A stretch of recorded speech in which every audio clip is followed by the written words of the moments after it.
The officers, Lieutenant Ryan, Captain Carter, and Sergeant Blake, left the diner in a huff, their egos bruised but their arrogance intact. They climbed into their government-issued SUV, slamming the doors harder than necessary. None of them spoke as they drove toward the nearby military facility where they were stationed temporarily. The quiet was heavy, filled with unspoken tension. Ryan gripped the steering wheel tightly, his knuckles white. He couldn't shake the image of that man, Chuck Norris, from his mind. "Can you believe him?" he finally burst out, breaking the silence. Who does he think he is, acting all high and mighty? Just because he's got some cash doesn't mean he can throw it around like he owns the place. Carter chuckled from the passenger seat, leaning back with an air of superiority. Honestly, I think he's just another washed-up nobody trying to relive his glory days. Did you see those boots? Probably hasn't changed them since the 70s. Blake, sitting in the back, shrugged. Still, there was something off about him, like he wasn't really paying attention to us, even when we were yelling at him. Ryan snorted.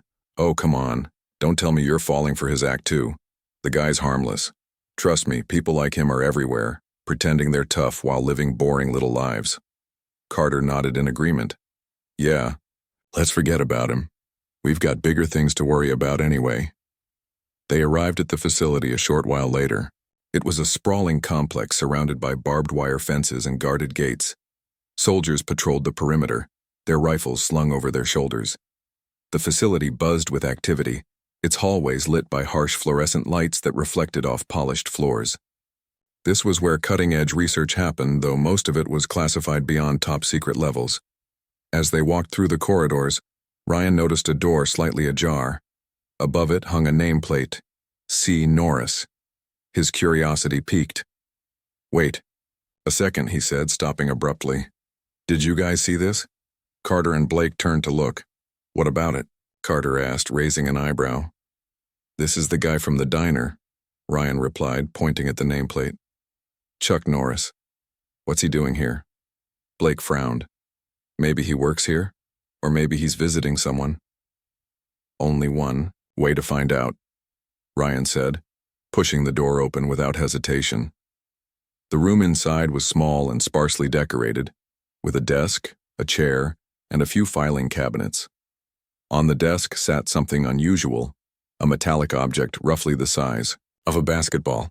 Its surface shimmered faintly, catching the light in strange ways. It looked otherworldly, unlike anything they'd ever seen before. "What the hell is that?" Carter whispered, stepping closer. Ryan reached out instinctively, picking up the artifact. As soon as his fingers touched it, a jolt ran through his body. Not painful, but electrifying. Images flooded his mind in rapid succession. Alien landscapes bathed in purple light, towering structures made of glass and steel, beings with elongated limbs moving gracefully across deserts of crystalline scent. Battles raged in the distance, weapons firing beams of energy that tore through the sky. He stumbled backward, dropping the artifact onto the desk.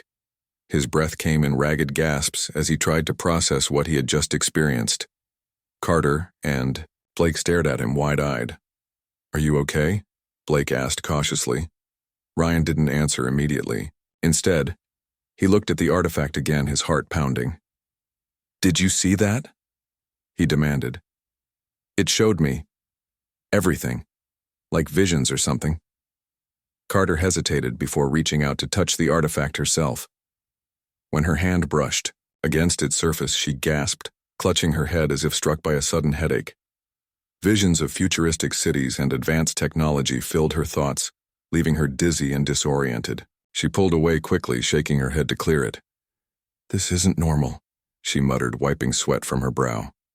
"What is this thing?" Blake took a cautious step forward, his curiosity outweighing his fear. He extended a finger, barely grazing the artifact's edge. Instantly, he felt a surge of emotions, not his own, but foreign and overwhelming. Joy, sorrow, anger, hope, all swirling together in a chaotic storm. He recoiled, stumbling back into the wall. "We need to get out of here," Blake said urgently, his voice trembling. "This thing, it's not safe." Before they could leave, however, alarms blared throughout the facility. Red lights flashed along the ceiling, casting eerie shadows across the walls.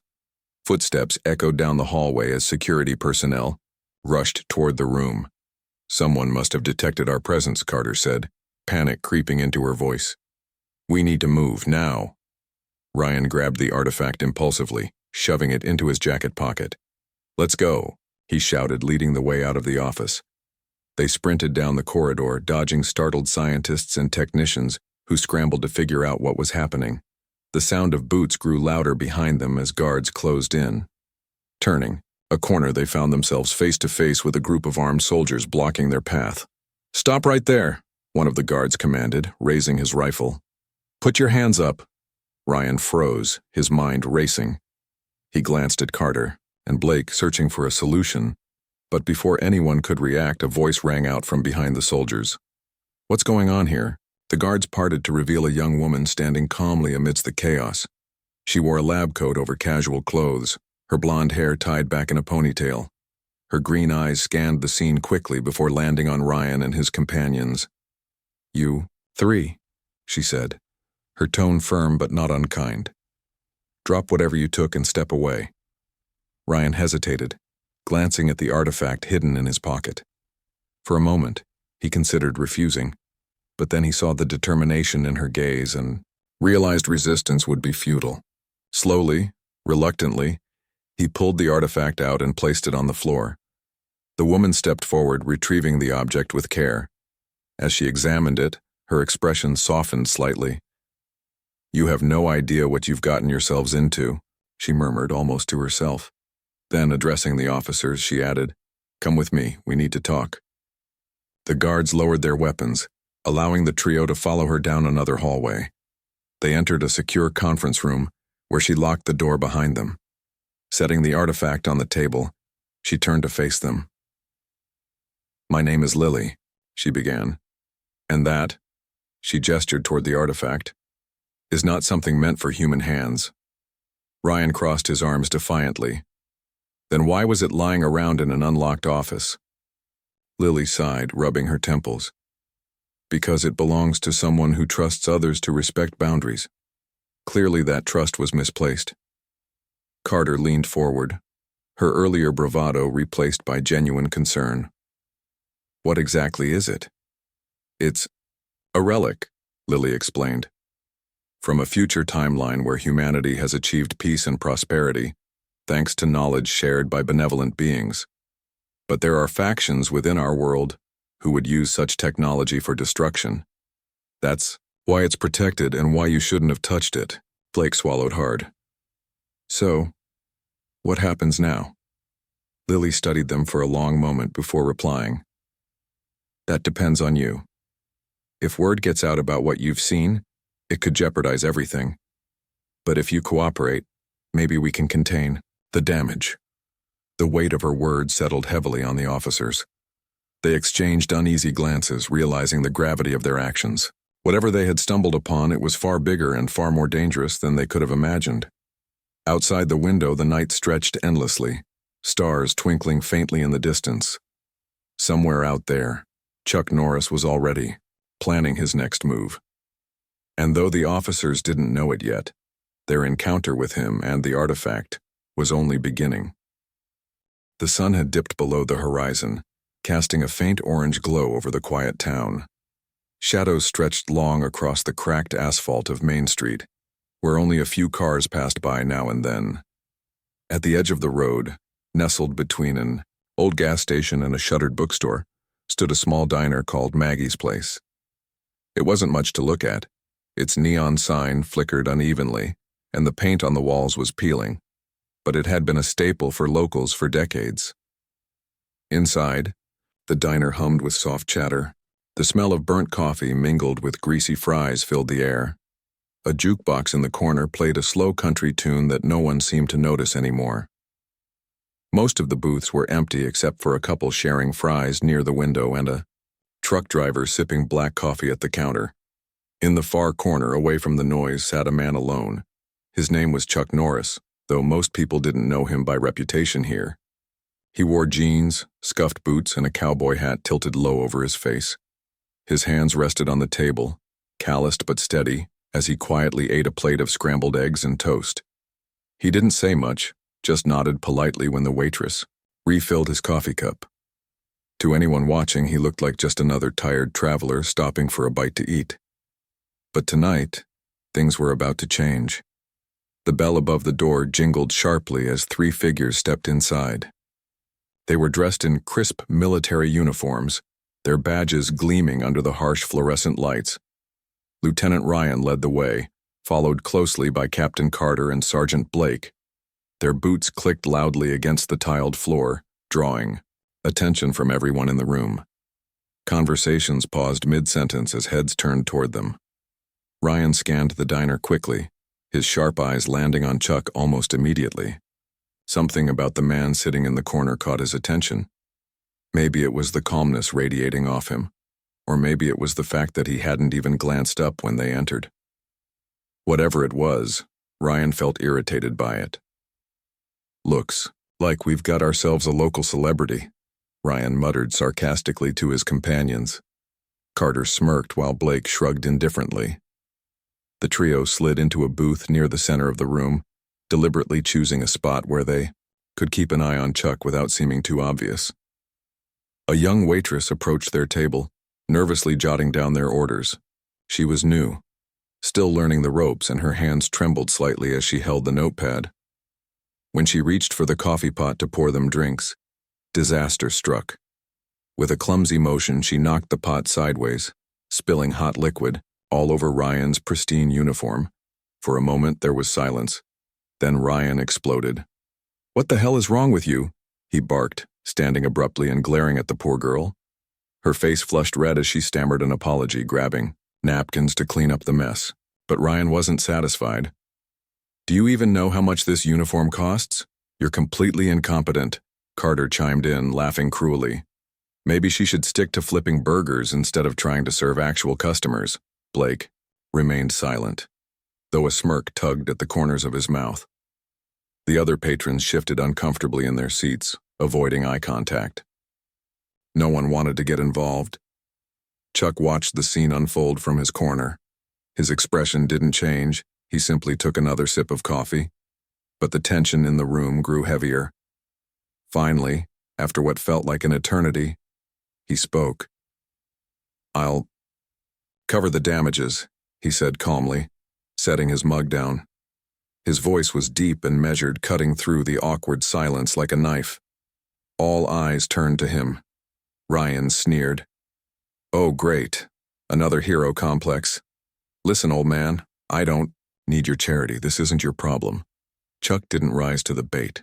Instead, he pulled out a wad of cash from his pocket and placed it on the table beside his plate. "It's already taken care of," he replied simply. The gesture only made Ryan angrier. "You think throwing money around makes you better than us? Who do you think you are? Some kind of cowboy?" Chuck tipped his hat slightly, a hint of amusement in his eyes. "Just passing through." That answer infuriated Ryan even more. He leaned forward, pointing a finger at Chuck. "You've got some nerve sitting there acting like you own the place. You probably spend your days playing checkers with the other old-timers, huh? Or maybe you're the type who spends hours polishing your gun collection?" Carter snickered at Ryan's jab, clearly enjoying the show. Even Blake couldn't suppress a chuckle. Chuck, however, didn't react. He finished the last bite of his toast and signaled the waitress for the check. "You're pathetic," Ryan spat. "Guys like you disgust me. Living in the past pretending you're still relevant. Newsflash, Grandpa. The world doesn't revolve around cowboys anymore." At this point, the entire diner was watching. The truck driver at the counter shook, his head disapprovingly, while the couple near the window exchanged uneasy glances. Chuck paid the bill and stood up, adjusting his hat. For the first time since they arrived, he met Ryan's gaze directly. "You'd be surprised," he said softly, his tone carrying a weight that sent a chill down Ryan's spine. Without another word, Chuck walked out of the diner, leaving behind a trail of stunned silence. Ryan stared at the door for a long moment before turning back to his friends. "What a joke," he muttered, trying to regain his composure. "Let's go." I've lost my appetite." As they left, none of them noticed the faint shimmer of light reflecting off something metallic tucked beneath Chuck's jacket. Nor did they realize that their encounter with the mysterious stranger was far from over. Outside, the cool night air greeted Chuck as he climbed into his truck. He adjusted the rearview mirror, catching a glimpse of the artifact resting on the passenger seat. Its surface pulsed gently, almost imperceptibly, as if alive. He sighed, knowing full well that trouble often followed wherever it went. Little did he know the officer's arrogance would soon lead them straight into the heart of that trouble. And when they discovered the truth about him and the artifact, they would come to regret every insult they hurled his way. For now, though, Chuck drove off into the darkness, disappearing into the vast expanse of the open road. The conference room felt smaller than it was, the tension thick enough to choke on. The officers sat stiffly in their chairs, avoiding eye contact with each other and with Lily, who stood at the head of the table. She had placed the artifact, carefully in the center, its faint glow casting odd shadows across the walls. No one spoke for a long moment, the hum of the fluorescent lights overhead filling the silence. Finally, Lieutenant Ryan broke the quiet. "So, what do you expect us to do now?" His voice was sharp, but there was an edge of unease beneath it. He wasn't used to being out of control, and this situation was spiraling far beyond anything he'd ever encountered. Lily crossed her arms, studying him with a calm intensity that made him shift uncomfortably in his seat. "You tell me," she said simply. "You're the ones who decided to pick up something you didn't understand. Now we need to figure out how much damage has been done." Captain Carter leaned forward, her usual confidence replaced by genuine worry. "We didn't mean to cause trouble," she admitted. "We thought, well, we didn't think at all. We were curious, that's all." Sergeant Blake nodded slowly, his face pale. "And now? What happens if someone else saw what we saw? Those visions. They weren't just in our heads, were they?" "No," Lily replied. "They weren't. The artifact imprints fragments of its history onto whoever touches it. It's not dangerous unless someone tries to weaponize that knowledge, or, worse, tries to replicate it without understanding the consequences." Ryan frowned, his mind racing. "Weaponize it? You mean like turning alien tech into weapons?" "Exactly," Lily said. "There are groups within governments, and outside them, who would kill for even a fraction of what's contained in that thing. If word gets out about what you've seen, people will come looking for answers. And trust me, they won't care who they hurt to get them." The weight of her words sank in. For the first time, the officers realized just how serious their mistake had been. They weren't dealing with some harmless relic. They were holding pieces of a puzzle that could change the world, or destroy it. Blake cleared his throat nervously. "What can we do to fix this?" Lily sighed, running a hand through her hair. "First, we need to track down anyone else who might have been exposed. The artifact leaves traces, psychic echoes, if you will. People who came into contact with it may start experiencing flashes of those visions, even if they didn't touch it directly. If left unchecked, those memories could spread like wildfire." Carter looked horrified. "How do we stop that?" "We contain it," Lily said firmly. "We find those affected and help them process what they've seen before it overwhelms them. Some might resist, others might panic, but we can't afford to leave loose ends." Ryan clenched his fists under the table. "This isn't our job. We're soldiers, not babysitters." "You don't have a choice," Lily shot back. "You brought this on yourselves. Now you're part of the cleanup crew." Before Ryan could argue further, the door opened and Chuck Norris walked in. He moved quietly, almost as if he hadn't made a sound, yet everyone in the room turned to look at him immediately. He wore the same clothes as earlier, his cowboy hat still tilted low over his eyes. Despite his unassuming appearance, there was an undeniable presence about him, a quiet authority that demanded respect. Lily greeted him warmly, calling him Uncle Chuck, as she handed him a folder marked Classified. Chuck glanced at it briefly before setting it aside. Then he took a seat at the end of the table, his gaze sweeping over the officers. For a moment, no one spoke. The officers shifted uncomfortably under his stare, remembering the way they had mocked him earlier. Ryan swallowed hard, suddenly feeling very small. Chuck broke the silence. "I heard about your little adventure," he said, his voice calm, but firm. "Seems you boys and girl got yourselves into quite a mess." Ryan opened his mouth to defend himself, but Chuck raised a hand, cutting him off. "No need to explain. I already know what happened. What matters now is fixing it." Carter spoke up hesitantly. "Sir, we didn't realize—" "That's the problem," Chuck interrupted. "You didn't realize. None of you stopped to think about the consequences of your actions. Curiosity killed the cat, as they say." Blake winced at the rebuke. "We're sorry," he said softly. "We didn't mean to—" "I'm sure you didn't," Chuck said, his tone softening slightly. "But good intentions don't undo bad decisions. Now you've got a responsibility to make things right." Lily stepped in, addressing the group. "Here's the plan. We'll split up and visit key locations where the artifact's influence might have spread. Chuck and I will handle the most critical areas, while you three focus on tracking down anyone who might have been exposed indirectly." Ryan frowned. "How will we know who's been affected?" "They'll stand out," Lily explained. "People who've touched the artifact or been near it often exhibit signs of confusion, vivid dreams, or sudden bursts of emotion. Look for individuals acting strangely, agitated, distracted, or unusually introspective." Carter nodded, determination replacing her earlier fear. "All right, where do we start?" Lily pulled out a map of the town and surrounding areas, spreading it across the table. She pointed to several locations marked with red dots. "These are places where security cameras detected unusual activity after the artifact was handled.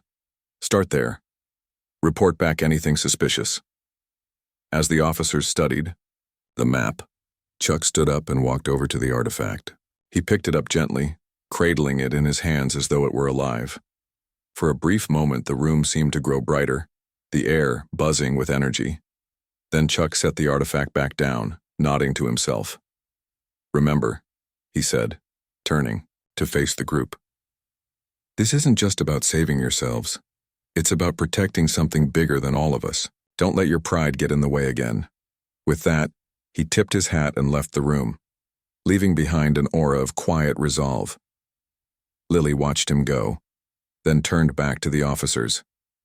"Let's move. Time's wasting." The next few hours passed in a blur. The officers split up, each heading to different parts of the town. Ryan found himself driving aimlessly through narrow streets, his thoughts swirling with questions. Who was Chuck Norris, really? How did he end up guarding such a powerful object? And why did everyone seem to trust him so completely? His musings were interrupted when he spotted a man stumbling along the sidewalk ahead. The man looked disoriented, muttering to himself and gesturing wildly at nothing. Ryan parked the car and approached cautiously. "Hey, are you okay?" he asked, keeping his distance. The man turned to face him, his eyes wide with fear.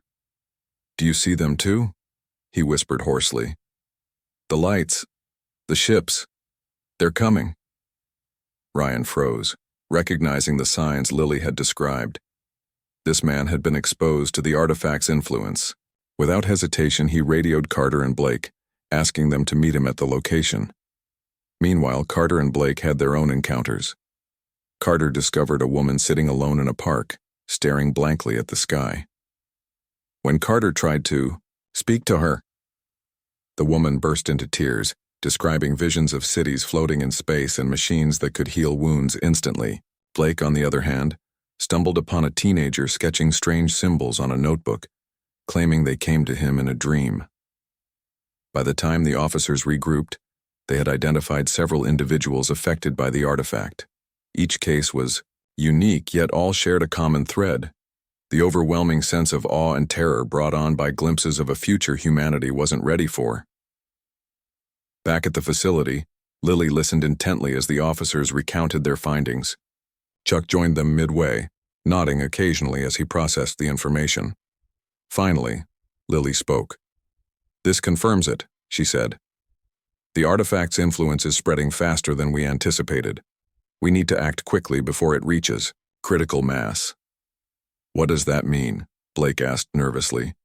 It means more people will start seeing things they can't explain, Lily replied. Some might try to share what they've seen, drawing attention from the wrong people. Others might lose their minds entirely. Either way, chaos follows. Ryan clenched his jaw, guilt gnawing at him. Tell us what to do next. Lily exchanged a glance with Chuck, who gave her a subtle nod. Tomorrow morning, she said, we begin containment operations. Everyone affected will be brought here for evaluation. After that, well, let's hope it's enough. As the meeting ended, the officers left the room, their minds heavy with the enormity of the task ahead. Outside, the night sky stretched endlessly above them, stars twinkling faintly in the darkness. Somewhere out there, forces beyond human comprehension waited patiently, watching silently as events unfolded below. And somewhere closer, Chuck Norris prepared for whatever came next, knowing full well that the battle was only beginning. The morning sun rose slowly over the horizon, casting a golden light across the sleepy town. Birds chirped lazily in the trees, and the streets were quiet except for the occasional hum of a passing car. But inside the military facility, the atmosphere was anything but calm. The officers, Lieutenant Ryan, Captain Carter, and Sergeant Blake, moved quickly through the corridors, their faces tense with purpose. They had spent the night preparing for the containment operations Lily had outlined, and now it was time to put their plan into action. Lily stood in the main control room, surrounded by monitors displaying maps, security footage, and data streams. She wore a headset, coordinating teams spread across the town. Chuck Norris was there too, leaning against a wall with his arms crossed. He watched silently as people bustled around him, his expression unreadable but somehow reassuring. All right, Lily said, addressing the group. We've identified key locations where affected individuals are likely to gather. Some might try to share their experiences online or with friends. Others might isolate themselves out of fear. Our job is to find them before they cause a ripple effect. Ryan nodded, though his usual bravado was noticeably absent. What about the artifact itself? Shouldn't we lock it away somewhere safe? It's already secured, Lily replied. Chuck handled that personally last night. For now, our focus is on containment. Once we've rounded up everyone exposed, we can address the bigger picture. Carter glanced at Chuck, who gave her a small, and what happens after that? She asked cautiously. That depends on how well you all do today, Lily said firmly. If we miss even one person, the fallout could be catastrophic, so stay sharp.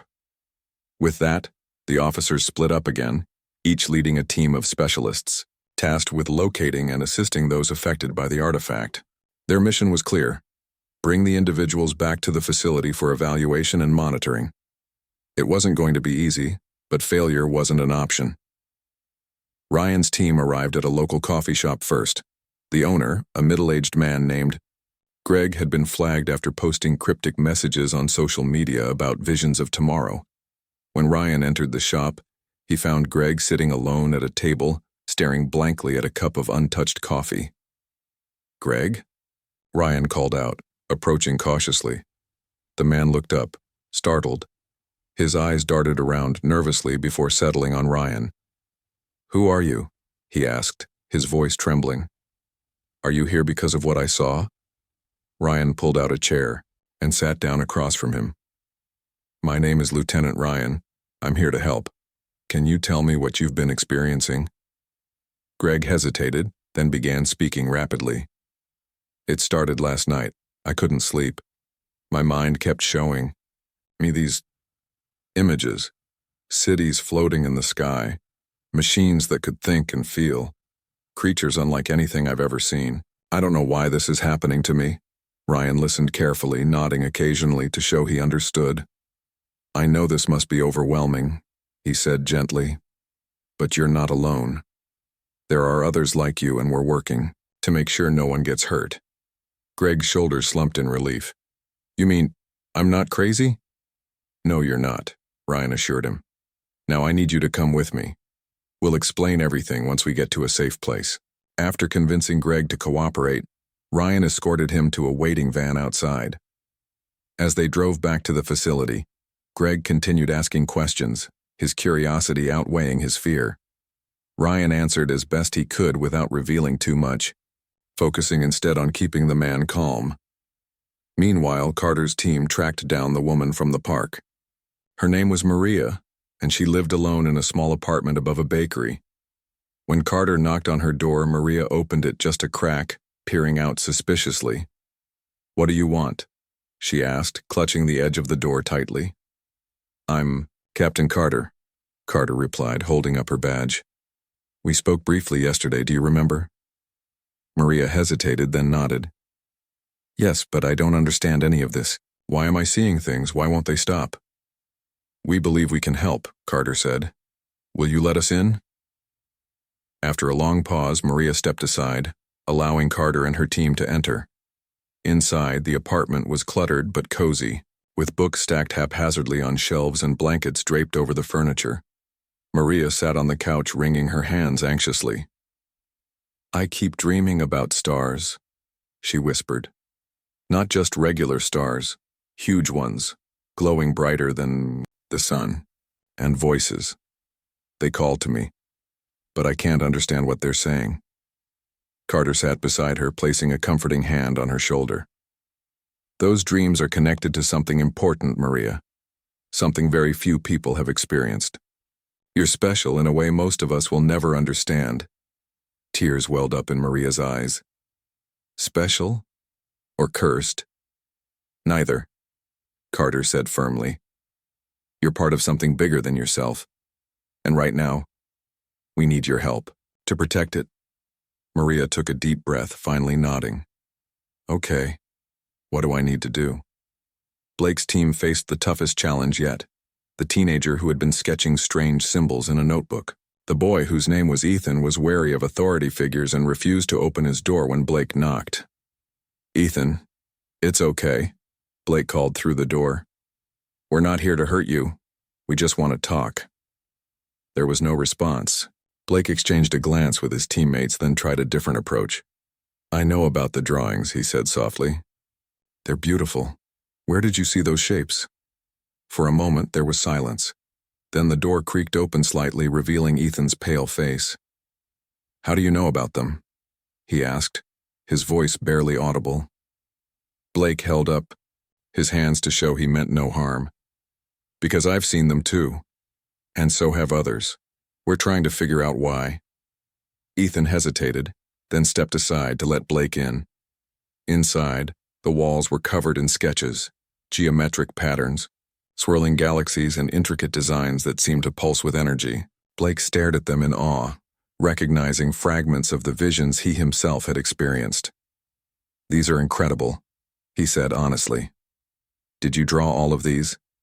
Ethan nodded shyly. "They come to me when I close my eyes. I don't know where they're from, but I can't stop thinking about them." Blake smiled warmly. "That's because they're important, Ethan. More important than you realize. Will you come with me so we can learn more together?" After some coaxing, Ethan agreed. As they left the apartment, Blake felt a flicker of hope. Maybe, just maybe, they could pull this off. Back at the facility, the officers regrouped in the control room. Each team had successfully retrieved their targets, bringing them to safety without incident. Lily reviewed the progress, visibly relieved. "You're doing better than I expected," she admitted. "But we're not done yet. There's still one loose end we need to tie up." "What's that?" Carter asked. "The artifact's influence extends beyond individual memories," Lily explained. "Some of its energy may have seeped into the environment, lingering traces that could affect anyone nearby. We need to neutralize those traces before they spread further." Chuck stepped forward, speaking for the first time in hours. "I'll handle it," he said simply. Without waiting for a response, he grabbed a toolkit and headed toward the artifact's storage chamber. The officers exchanged uneasy glances. "Should we go with him?" Blake asked. Lily shook her head. "No. This is something only he can do, trust me." As Chuck disappeared down the hallway, the officers returned to their tasks, monitoring the affected individuals and ensuring they remained stable. Over the next several hours, the facility buzzed with activity as scientists and specialists worked tirelessly to contain the situation. Finally, late in the afternoon, Chuck reappeared. He looked exhausted but satisfied, carrying the artifact wrapped in a protective cloth. "It's done," he announced. "The traces have been contained. For now, the threat is neutralized." Relief washed over everyone in the room. Ryan exhaled deeply, realizing he hadn't been breathing properly for hours. "Thank you," he said sincerely, looking directly at Chuck. "For everything." Chuck tipped his hat slightly, a faint smile playing on his lips. "Don't thank me yet. Your work isn't over. These people," he gestured toward the affected individuals, "are counting on you to guide them through this." The weight of his words settled heavily on the officers, but for the first time, they didn't feel burdened by it. Instead, they felt a sense of purpose, a responsibility they were willing to embrace. As night fell once more, the facility grew quieter. Outside, the stars twinkled brightly in the vast expanse of the sky. Somewhere among them, forces unknown watched silently, waiting to see whether humanity would rise to the challenge or falter under its own hubris. And somewhere closer, Chuck Norris prepared to move on, knowing that his role here was complete, for now. The days that followed were a blur of activity. The officers, Lieutenant Ryan, Captain Carter, and Sergeant Blake, worked tirelessly alongside Lily and her team to stabilize the situation. The affected individuals were kept under observation in a secure wing of the facility, where scientists monitored their mental and emotional states. Some struggled to adjust, overwhelmed by the vividness of their visions, while others seemed oddly at peace, as though they had glimpsed something profound. Lily spent hours explaining the artifact's origins to the group. It wasn't just a relic from the future. It was a fragment of humanity's potential, a glimpse of what could be achieved if people chose cooperation over conflict. But she also warned them about the dangers of misusing such knowledge. "This isn't a tool for power," she said, firmly. "It's a reminder of what we're capable of when we work together." Chuck Norris remained a steady presence throughout the process. He didn't say much, but his calm demeanor reassured everyone around him. When tensions ran high, he would step in with a few quiet words or a simple nod, somehow diffusing the stress in the room. Even Ryan, who had once mocked him, found himself looking to Chuck for guidance without realizing it. One evening, after another long day of debriefings and evaluations, the officers gathered in the control room. They sat around a table littered with empty coffee cups and scattered papers, their faces showing signs of exhaustion. For the first time since the ordeal began, there was a moment of quiet reflection.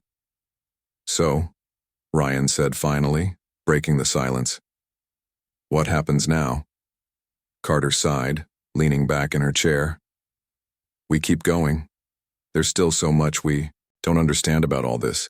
The artifact, the visions, it's like we've only scratched the surface." Blake nodded thoughtfully. "And what about us? Do we go back to our regular duties, pretending none of this ever happened?" "No one's pretending," Lily interjected, stepping into the room. She carried a folder in her hands, her expression serious but not unkind. "What you've experienced has changed you. You can't undo that. But how you choose to move forward is up to you." Ryan frowned, his brow furrowing.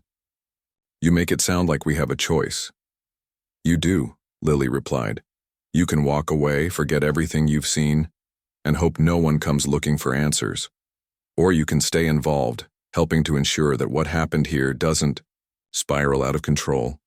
"And if we decide to help?" Carter asked cautiously. "Then you'll need training," Lily said. "Not just in handling artifacts like this one, but in understanding the bigger picture. Humanity is on the brink of something incredible, or something devastating. Your actions will shape which path we take."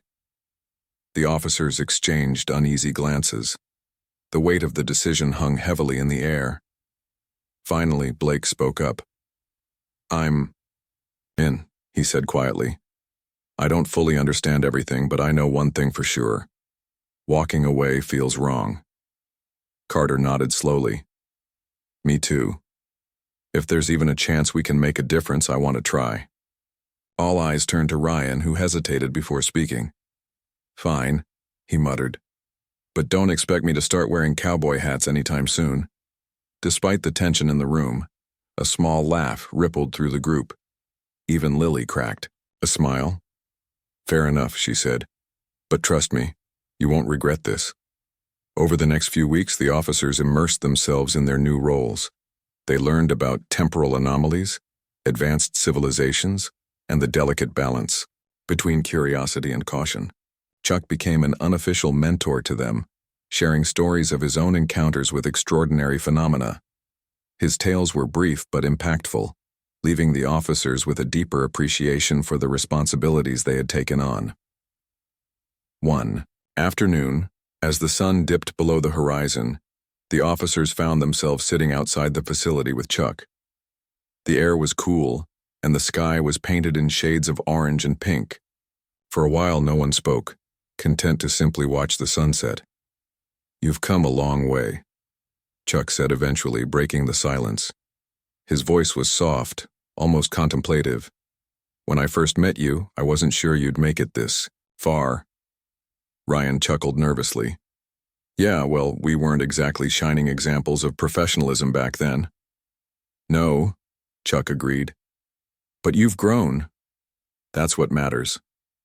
Carter smiled faintly. Do you think we're ready for whatever comes next? Chuck tilted his hat back slightly, gazing at the horizon. No one's ever truly ready, but you got heart. And that counts for more than you might realize. Blake looked down at his hands, turning them over as if searching for something. Do you ever get scared, knowing all the things you do? All the time, Chuck admitted. Fear keeps you sharp. Just don't let it paralyze you. As the conversation wound down, Lily joined them, carrying a small device in her hand. Time to wrap things up, she said. We've received reports of unusual activity in another part of the country. Looks like your first assignment is waiting. The officers exchanged nervous glances but stood up without hesitation. They knew they weren't fully prepared, but they also knew they couldn't turn back now. Before leaving, Ryan turned to Chuck. Will we see you again? Chuck tipped his hat, his expression unreadable but reassuring. Maybe, maybe not. Either way, remember what I told you. Trust yourselves and don't lose sight of why you started this journey. With that, he climbed into his beat-up truck and drove off into the distance, disappearing into the twilight. The officers watched him go, feeling a mix of awe and determination settle over them. Their journey took them across the country, from bustling cities to remote deserts. Along the way, they encountered others like themselves, people touched by fragments of the future, struggling to find their place in the present. Each mission brought new challenges, forcing them to rely on each other more than ever before. Slowly but surely, they began to see the bigger picture, a tapestry of possibilities woven together by choices both small and large.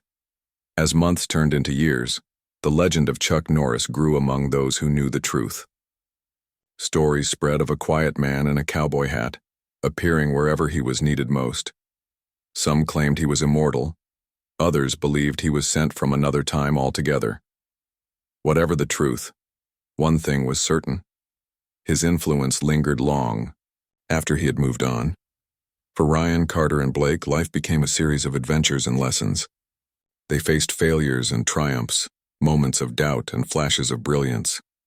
Through it all, they carried with them the wisdom Chuck had shared and the knowledge that their actions mattered more than they could have imagined. On a chilly winter night, years after their initial encounter, the trio found themselves sitting around a campfire in the middle of nowhere. The stars above sparkled brightly, reminding them of the vastness of the universe and their tiny yet significant role within it.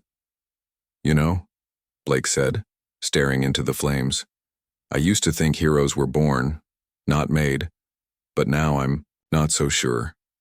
Carter smiled, wrapping her jacket tighter around herself. Heroes are just people who refuse to give up, even when the odds are stacked against them. Ryan nodded, his gaze fixed on the horizon. And sometimes they're just cowboys passing through.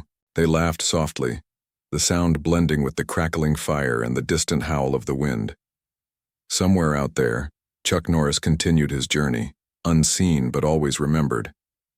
And though the road ahead was uncertain, the officers knew one thing for sure: they were ready to face whatever came next, together.